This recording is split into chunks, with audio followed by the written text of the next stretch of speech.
clients, customers, their setups, okay, across the globe. So that's why my approach in going with reference to this batch or like with this course is going to be mostly with reference to troubleshooting, to building up the concepts, not focusing on with reference to a specific device fundamentals as in such. Of course, we are like going to touch that because we are here to learn the FortiGate firewall. So the devices, it's like that is going to be the core focus.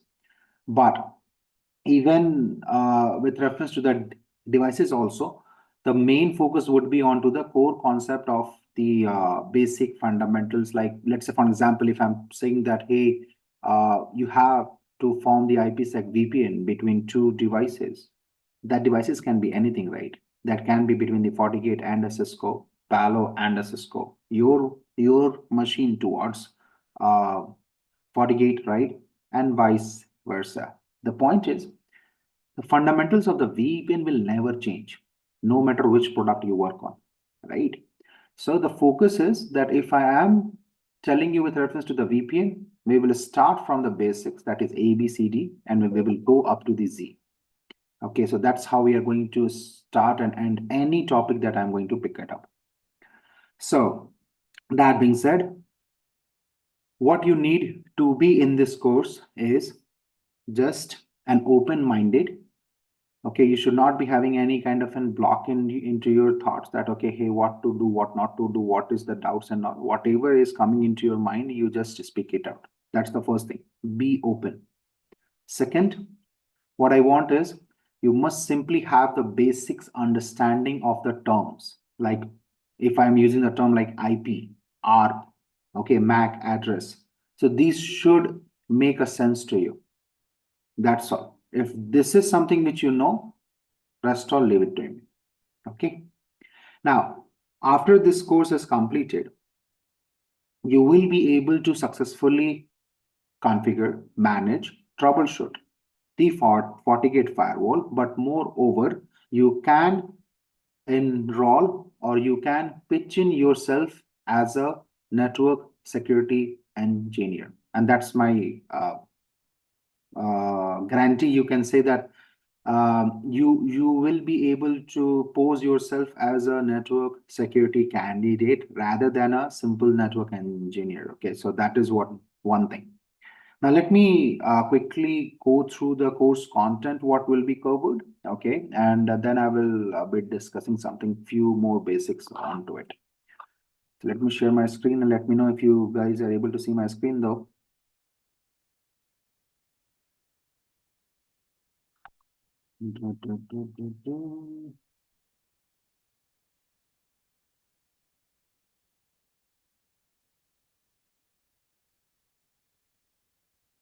Okay, do you see my screen?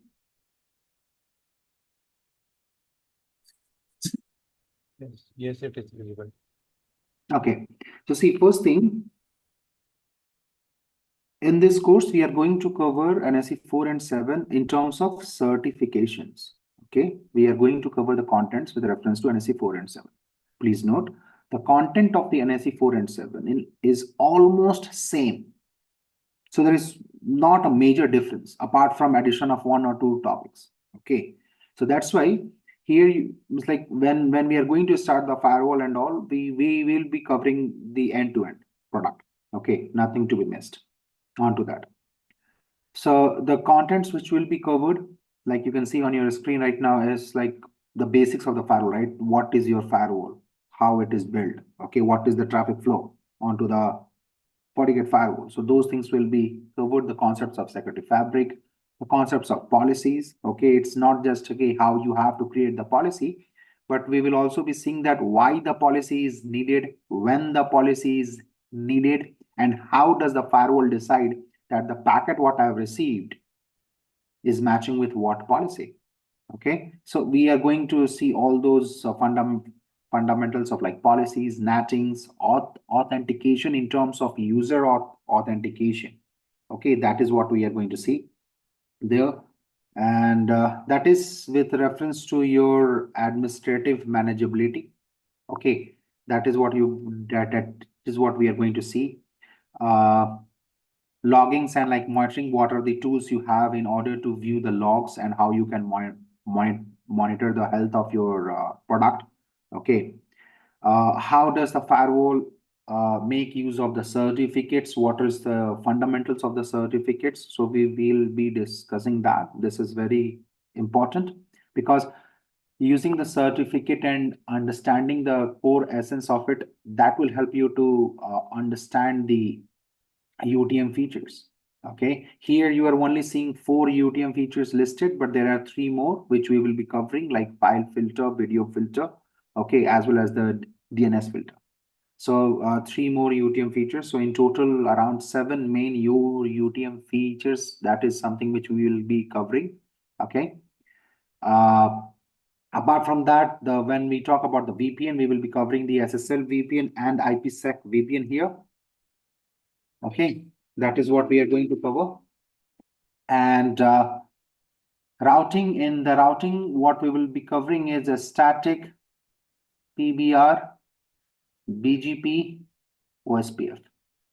Okay, that is what we are going to cover.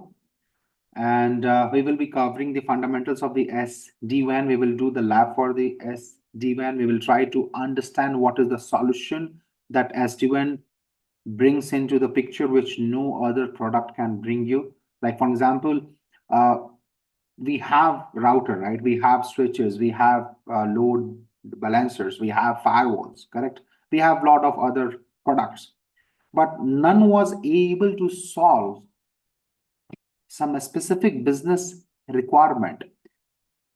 To meet that, the product SD-WAN was designed and developed, right? No one heard about SD-WAN 3 to 4 years back, right? It's just I think 3 to 4 years back only we started hearing about the SD-WAN as a solution, right? So what was that challenge? What was the solution that the SD-WAN gives you, right? So we will try to see into that. See, like I have mentioned before also, just in my earlier statement, that the focus will not be with reference to give you only the content or like the thoughts with reference to the FortiGate firewall. The thought must be applicable to anywhere or to any vendor product that you are going to learn on. Okay.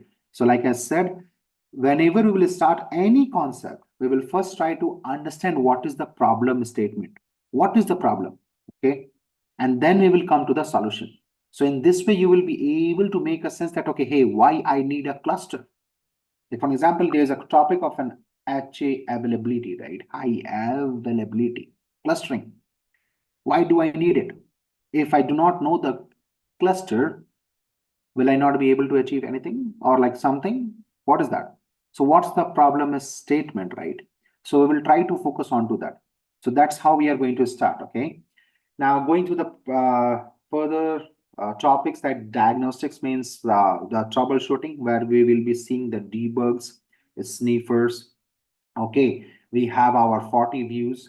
Okay, and furthermore, what are the any other tools that you can use to further troubleshoot or like narrow down the problem?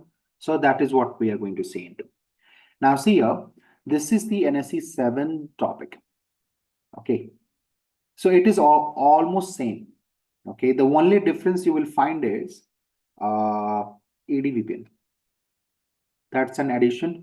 Rest all is the same thing what is covered in the NSE 4, right?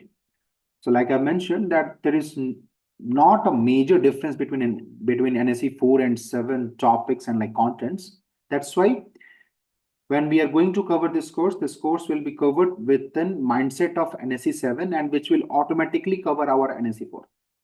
Okay, clear with the contents?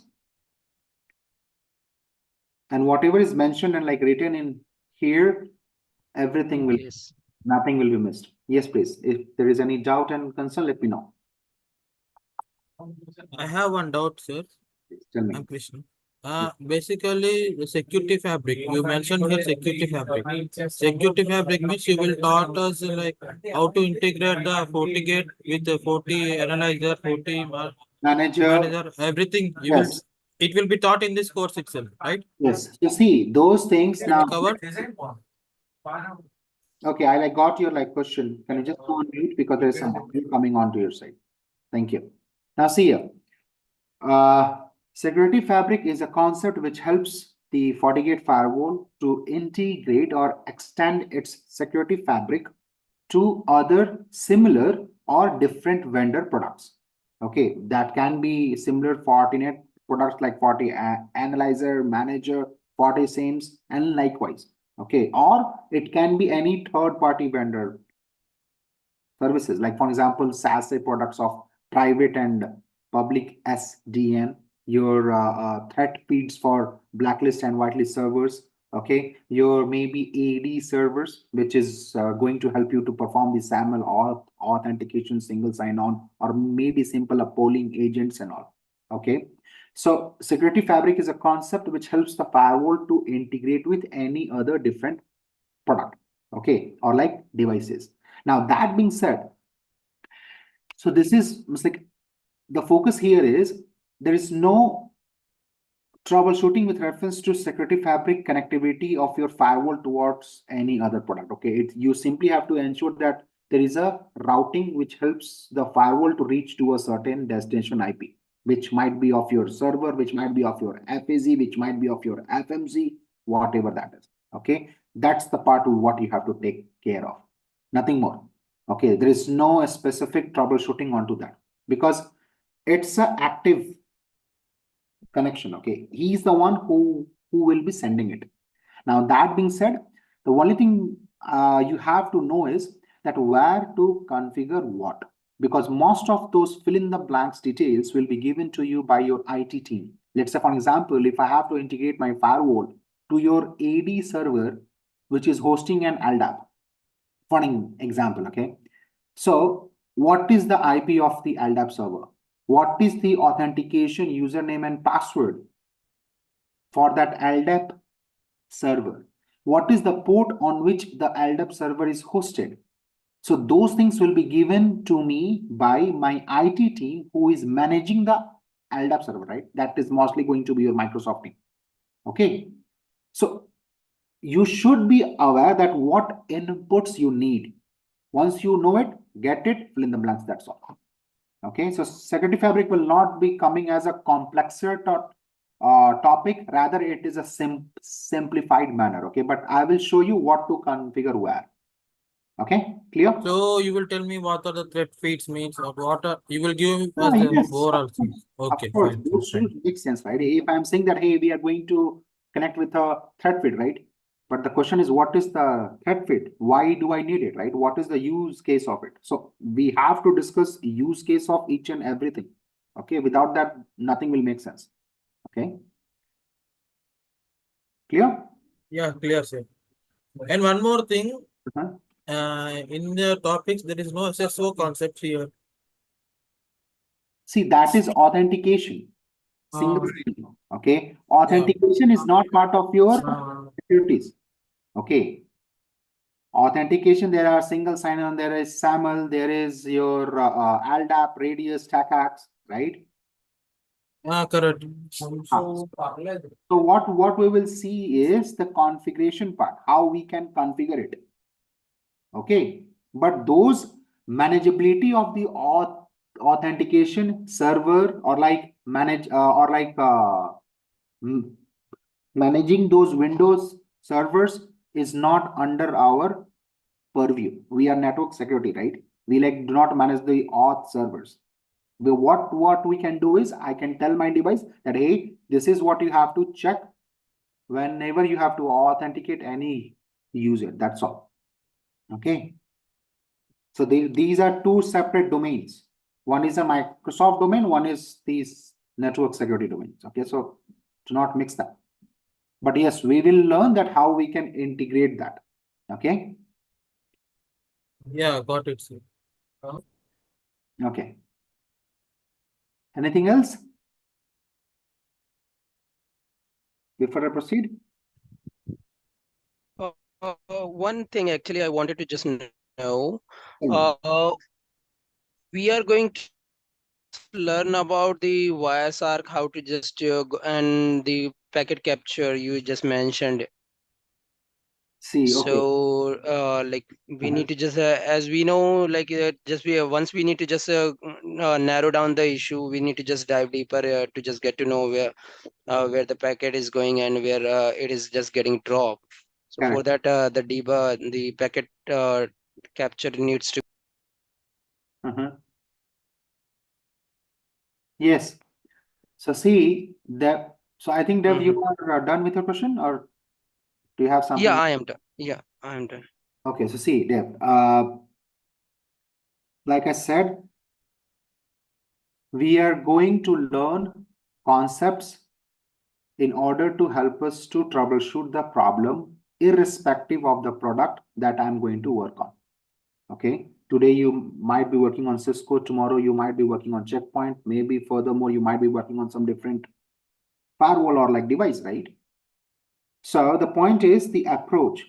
In order to narrow down your problem, okay, you need three things. You must be very, very strong in three sections. First, your concepts. Your core concept should be very clear.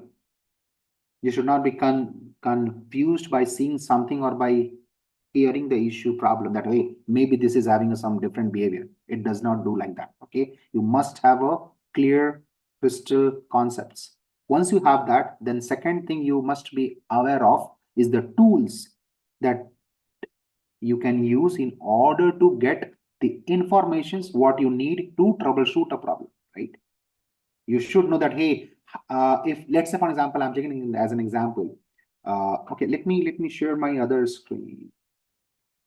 Okay, for example, let me tell you this. Let's say there's a customer who is saying that, you know what, I'm trying to access a website. Okay, the website is bbc.com. For example, he says that the website opens quickly. There's no problem with that. The problem is that when I'm trying to go to a sport, I'm clicking on a sport tab, then this tab, this page is taking longer time to respond. But if I'm trying to click on business, innovation, culture, travel, earth, these are fine. But only the sport page is taking longer time to load. That's the issue statement. Correct? Okay. So how you will troubleshoot onto that? Yeah, so one thing actually, if I'm not wrong, firewall, do we have anything which we can fix the slowness issue in firewall? That is a different thing. Okay, don't go into that Mm. one. What I'm trying to make the point in here is whatever may be the problem. Like I just put an example in here, right? That a certain tab is loading slow. So if you need to work on this problem, you must know three things. First, you must be very clear how the HTTPS function. How does a website load? When I opened bbc.com, pressed entered, what happened in the backend, right? You must be very clear with your protocol concept. That's the first thing. If you are not confident on your HTTPS knowledge, the troubleshooting is ended at that point itself. Okay, you will not know what to do. Okay. Second, if let's say you are very good in your HTTPS concepts, okay, you're like theory is at best, but still it will be not helpful if you do not know what are the tools that you can use to collect the required information, which will tell you what is the problem, right? Okay, I know my HTTPS problem, right? It's like, what is that protocol? How does it behave? What are the contents into it? I know all the things. But if I have to see the slowness problem onto an website, what is the tool? Which tool I have to use, when I have to use, right? Like for example, if I have to troubleshoot any website related problem, the first thing I will always check is HER log. Okay, the HAR log, right? You might have heard or like seen it, or maybe you might have worked onto it. HER log. HER log is going to tell me exactly what happened when I clicked on a sport. How much time did it take? Who it is trying to reach to? Is it the same IP or is it a different IP? Who knows, right? So we need to see all that. See what I'm talking about? I think you are still sharing the same agenda screen. Is it that? You are not seeing my browser? Yeah. No. Let me share my complete screen then again. Do you see my screen? Yes, now it's visible. Okay, so The this, BBC Sport. Yeah. yes. Mhm. So see, what I'm saying is, let's say for example, I'm accessing bbc.com, right? So it was this page that open, right? So whatever I'm accessing, business, innovation, culture, travel, everything is loading very quickly. But when I click on a sport tab, it is too slow. Okay, for an example, okay. So how I will narrow it down? So first of all, I will check what HER log, Control Shift I. Okay, I'm just giving you an gist of it, okay, because I need to see what is happening in there. Now what I will do is, first of all, stop it, clear it. Let me remove this. Start. Now bbc.com, I have accessed bbc.com, right? Now I will try to see the pages are loading, right? You can see here, although I'm accessing bbc.com, but see the URLs. How many URLs has been accessed? Do you see this? There are several URLs, right? And see the IPs. It's not only BBC IPs. There are several multiple IPs, destination IPs. Do you see this? Right? Okay. So this will tell you exactly what is happening in the backend. Because if you think, or if anyone is presuming that, hey, if bbc.com is getting blocked, then okay, maybe the IP would be nslookup bbc.com. So the IP would be only from this range. You are mistaken. Because see here, the IP is also 18 something, right? Because the domain is assets.zephyr.com. That's also a domain. Did you know that? No. But BBC is relying onto it. So if something is blocked with reference to this, then your BBC overall loading will be it's like it will have a certain adverse effect. Okay. So like in there, let's say for example, we were talking about what? Sports, right? So if I will click on a sports, okay. So something will happen, right? See here, loaded, something loaded, right? So I have to find that out. What happened? Okay, these are the timestamps. So you will try to analyze the HER logs.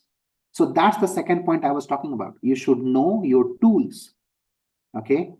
Because these tools will help you to mitigate the problem irrespective of the product that you are working on, okay?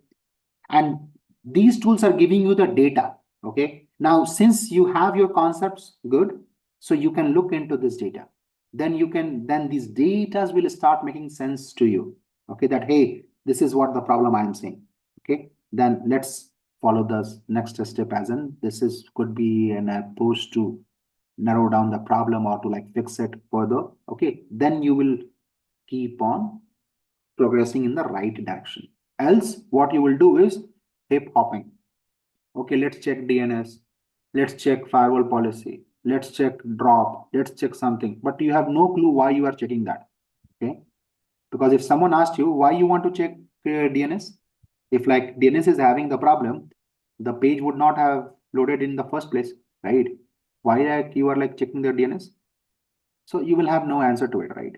So the action plan must be ready only when you know what you are trying to look at, okay? And the third thing is, what you need is your analytical skills.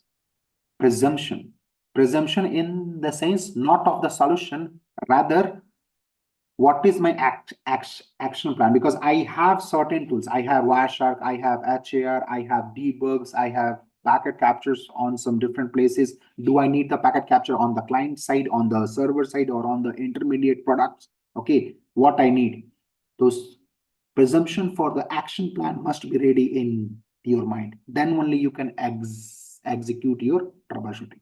Okay, so in this batch, my primary focus is on to this only. Okay, Okay, this is called HAR logs, right? called HAR, HAR. Because if you will download it now, if I will download these logs, you will see that it is saved as an HAR file.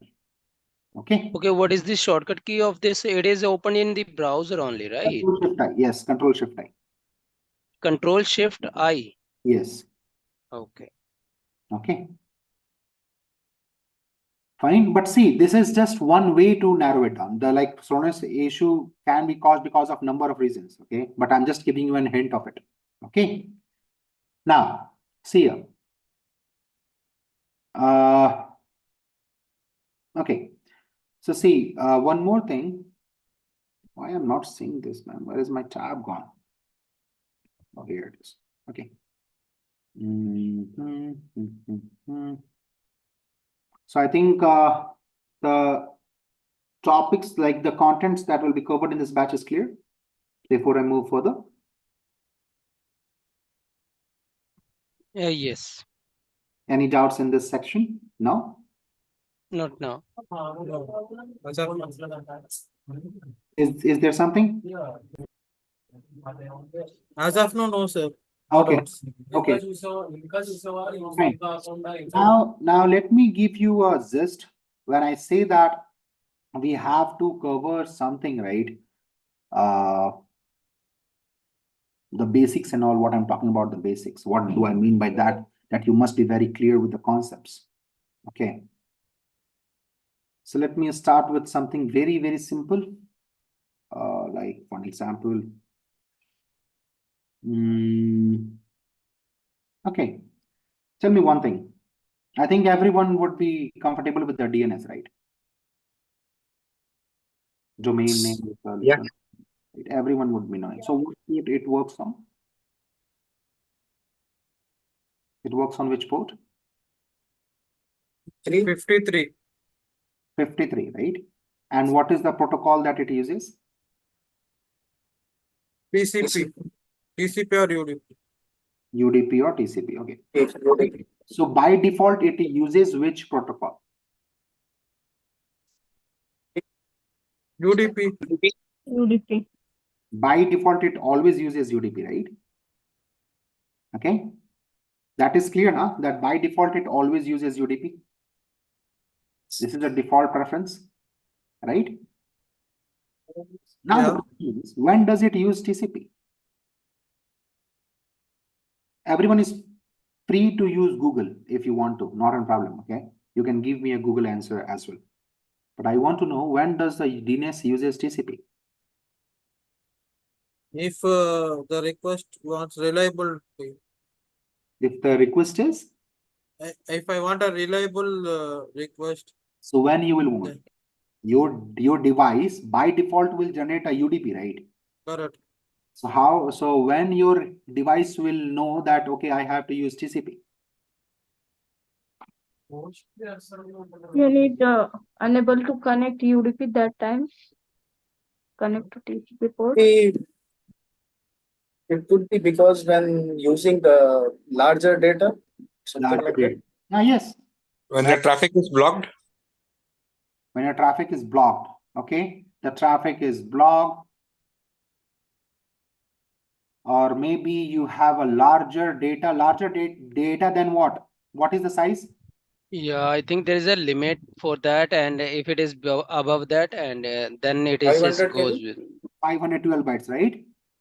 Yeah. Okay. Or you might also, or no one said me this, but I think I often got, get this answer while in zone transfer case, right? When the traffic is with reference to zone transfer, that is from root, the like traffic from your own DNS towards the root DNS. That is where you will see that TCP is based communications and all zone transfer. Okay. So all the answers are true. All the answers are correct. Okay. Even if you open this and try to searches when DNS use TCP. Okay.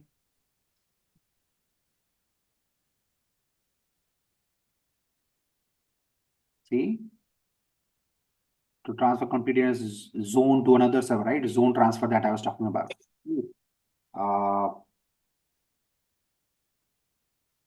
Is one Zone of transfer means from like private DNS to public DNS? yes, you can say that. Okay. or I will also show you uses TCP. Just a moment. Yes, you can also see for zone transfer, and when it says that UDP can be used to exchange a small information, whereas TCP must be used. See the word TCP must be used to exchange information larger than 512 bytes, right? Correct? It says now that when the information is larger than 512 bytes, then it will use TCP. Correct? Right? Yeah, Okay. correct. Google. Okay. Yeah.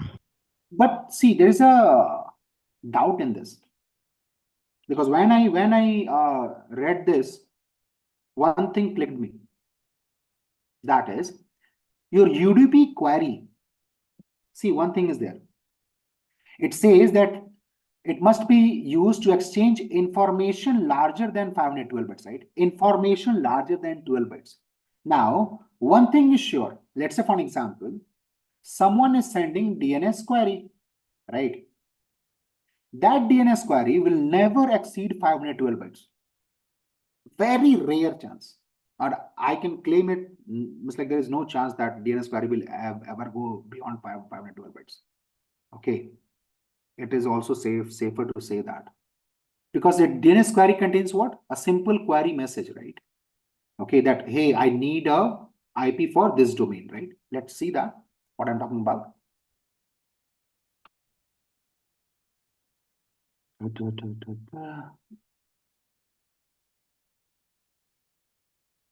Query, right? See the payload? It simply carries a query, right? Nothing more. That I need a domain for this, or I need the IP for this, right? That's all. Yes or no? What is the length? 88 bytes. Okay. So it will never cross. So the point is, what is then this Google is talking about? Information larger than 512 bits. It is talking about what? DNS reply.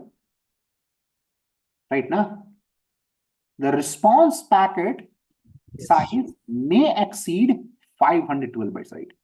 And that is when DNS must use TCP. That is what this is, a statement said now. Okay, whereas TCP must be used to exchange information larger than 512 bytes, right? But I have a doubt. Okay, let me share that doubt with you. See, the doubt is very simple. Presume there is a router, firewall, any L3 device. Okay, whatever comes in your mind for any vendor, just presume that there is a L3 device in the picture. Okay, there is a DNS query coming. DNS query by default will be using what? UDP port 53. Yes or no? Right? Now what will happen? Yes. Whatever that L3 device is, it will maintain a session entry. Right now, that hey, a certain source trying to reach to a certain destination with a certain source port, trying to go with a certain destination port, which is port 53, and the protocol number is UDP has a protocol number of what? 17. TCP protocol number 6. ICMP 1, right? So it will maintain this session information, right? Because it's a stateful device. And why does he do that? So that when the reply is coming, he does not have to go through the entire process, right? He knows how to report back the reply, right? That's why I do it. If someone is not getting clear with reference to session entry and all, do not worry. When we will start the batches and all, I will talk about the session in details, okay? So do not worry onto that. But just know for now that your L3 device, which is a stateful device, maintains a session entry whenever it receives a packet, and then only it sends it out. Okay. Now, what will happen is, let's say there is a DNS reply.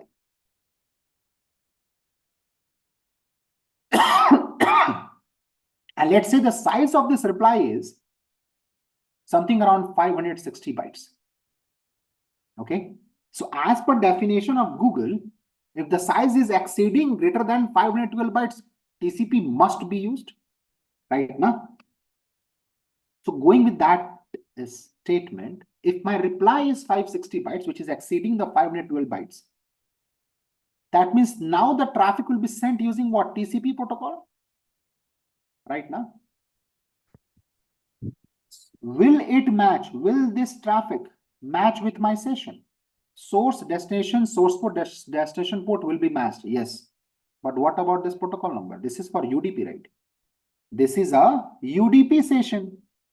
Will it ever match with a TCP packet? No. Right? And hence what will happen? What will happen? Drop. Router will say this is not a first packet and it is not matching with the existing session. Hence, drop. Clear? Clear? Yes. Clear. So in that scenario, what would be the next like a step over here? No. See, the real question is then how does a DNS uses TCP? Mm-hmm. Okay, that's the real question, because when I read this statement, the first thing that came into my mind was this only, because I knew one thing, that no matter what you do, the client will always generate a DNS query using the UDP protocol. That's by default.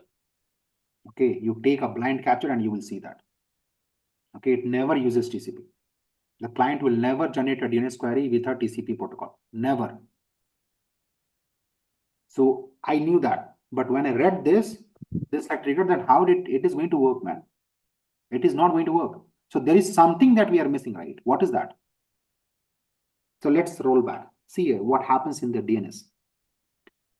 It is true that the client will always use UDP to generate the traffic. That is absolutely true. UDP. The session on the router will be created will be of the UDP session only. That is also correct.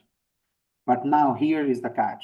When the DNS server will try to reply onto it, okay, and if it finds out that, hey, the size is exceeding the 512 bytes, what it does is, it does not send the entire payload. It does not send the entire payload. He will send some values, okay, he will send some values. Maybe 30, 40, 50, whatever. I'm taking a random number, 50. He will add a 50 byte of response, okay. He will be sending it with reference to UDP only because it is under the limit. So UDP will be used. But here he will do one thing. He will enable a flag called TC flag. He will turn it on. TC means truncated bit. What is the meaning of truncate? Truncate means that the response is very long, but I have only shared you a small part of it. I have cut down that and only I am sharing you a chunk of information, not the complete. That is called truncate, okay, in English. So this is called TC bit, truncate bit. It will turn it on and then it will send it. Now what will happen is router will receive it, right? Router will say, hey, it's a UDP packet response coming, matching with my existing session. Packet is allowed. Okay, so it will reach to the client part. The client will receive it. But when the client will read that packet, now he will see, okay, hey, the TC bit is turned on. So the client will know that the server is trying to tell that the response is bigger. So initiate a query with reference to TCP. And that is where now when the client will initiate the DNS query, the client will use TCP to initiate the connection. Got it? Clear? So Yeah. this time sorry, please go ahead. Now see here, where is that TC bit? See here, if you open the DNS packets now, okay, you will see the flags there. Do you see this truncated? Right? Yeah, this is what I want to ask basically. Where I can see that? So I just showed you in the packet. Yeah. Okay, so the flags that will tell you. So see, now coming to my same point. Okay, I may sound like a broken record, but let me now summarize that. Now you know why I said you must be very strong in three things. First, your concept. You should know how does a DNS behave. Second, your tools, where you can collect and see that data. In this case, Wireshark. right? Correct. And third is your presumption or your action plan to how to narrow down the problem. Clear? If you are missing any of this, you cannot be a good troubleshooter. Clear? So throughout the batch, I am going to focus on the concepts, core concepts. It's not that I will tell you, hey, DNS uses TCP and like a UDP port 53 and we are done. No. Okay, never. Like let me take another example for you. In the OSPF, one of a very basic problem is that the neighborship is stuck in a X start state or the exchange state, right? You might have heard of it. So when you will ask that, hey, the OSPF neighborship is not coming up. It is showing us in the X start. It is not moving further. What to do? Your seniors or your colleagues would say that try to verify the MTU value on both the devices. They will say that, right? Make sure that the MTU value on both the devices are same. And when you will make sure that both the routers have the MTU value same, you will find that your OSPF neighborship is successful. It's like it has established successfully. Happy. But why? Why did the mismatch in MTU cause that problem? Okay, I want you to think like that. Because if you do not know why did the MTU mismatch cause the problem, you will never be able to troubleshoot in depth at why you need to match that. Okay, so you should know the problem statement first. So never focus on the solution. Okay, the job of the troubleshooter is never to find a solution. It's a myth that we find a solution. We never. What we do is narrow down the problem. That is what we do. Because a VPN flap may have more than 10 reasons why a VPN could have flapped. My job is to not find the solution. My job is to narrow down the problem, that what caused the VPN to flap. Once I know that problem, the solution is followed henceforth. Okay, so build your approach in that way. Fine. Getting the gist what I'm trying to say here? Yeah. Yes, sir. Fine. Now see here, one more last point to add in here is, I'm not trying or claiming, or I'm not suggesting anyone to copy paste anyone's approach. Everyone has their own style to troubleshoot, and you should believe in your own way to troubleshoot. You should never copy anyone's other's troubleshooting approach. Okay, Virat has a different way to bat, so does Rohit has a different way to bat, right? But they both are one of the best players in the cricket world, right?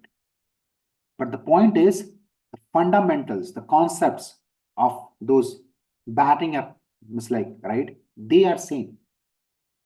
So my job is to give you the fundamentals. Okay, I will give you the fundamentals. Now it's your way how you will use those fundamentals, those concepts, core tools, in order to design your own approach to solve the problem. Okay, clear? I'm not going to teach you the approach. Approach, no one can teach you. Okay, that's your own style. Okay, but what I will tell you is the concepts. Okay, that this is why you need a DNS. This is why you need a cluster. This is why you need a SD-WAN. Okay, so that you know that what I have to do and when I have to do. NATing means translation of an IP, right? An IP to an IP address translation. But if I ask you this question, hey, tell me one thing. Everyone knows NATing, right? IP to IP translation, right? But let's say if I'm saying connected to a router 1, connected to a router 2, connected to a router 3, okay, connected to the ISP. Where I should apply the NAT and which NAT? Shall I apply the NAT on router 1, 2, or 3? And which type of NAT I have to apply? I think 3, router 3. Maybe on router 1 and 2 also. Maybe only on router 3, or maybe only on router 2. Who knows? It depends actually from where the traffic is going outside. traction is one of the part, but there is one more thing that it depends upon. Okay, so the point is, if just knowing that how a NAT means IP to IP translation will not help you to crack the problem when you are on the floor. Okay, when the customer is on the call, that theory is not going to help you out. Okay, you should know the essence why I need a NAT. What is the problem? If I do not have a NAT, what is the problem? Okay, then you know the solution, and then you know the approach or the use case, how to implement it. And if you know all these three things step by step, you will never forget that in your life. And you can use that concept on FortiGate firewall, on Palo, on Checkpoint, on Sophos, on router, on switches, anything that you want, because every device has to follow the RFCA standard, right? So no problem with that. Okay. Fine. So I will be taking time in the batches. Okay, that is one thing. I will not rush at all. Even if someone want me to, I will not. And I will take my own time. My time is like, I need at least 50 hours to complete the FortiGate firewall. The content what I just showed you in the slide, I need minimum 50 hours. Maximum is up to you guys. If you guys keep on probing me, well and good. The more you ask the questions, the better it is. You will never hear from me that, hey, stop, please don't interrupt or nothing like that. I never use those words, okay? The more you probe, the better it is. Okay, if you're not able to get a grasp any concept or the terms what I used, speak it then and there. Do not wait that at the end of the class, at the start of the class, or maybe tomorrow or afterwards. Don't wait like that. Whatever concept you have, whatever the doubts you have, speak it out. Okay. Now this batch is going to be a weekend batch, Saturday and Sunday, 9 to 1. Okay, that is what it is, 4 hours. But if you want me to extend beyond it, I'm happy to do that. If you want me Can we make it in a noon session? Can we make it what? In the afternoon session? Afternoon session, it would not be possible for me. Let me just give a moment.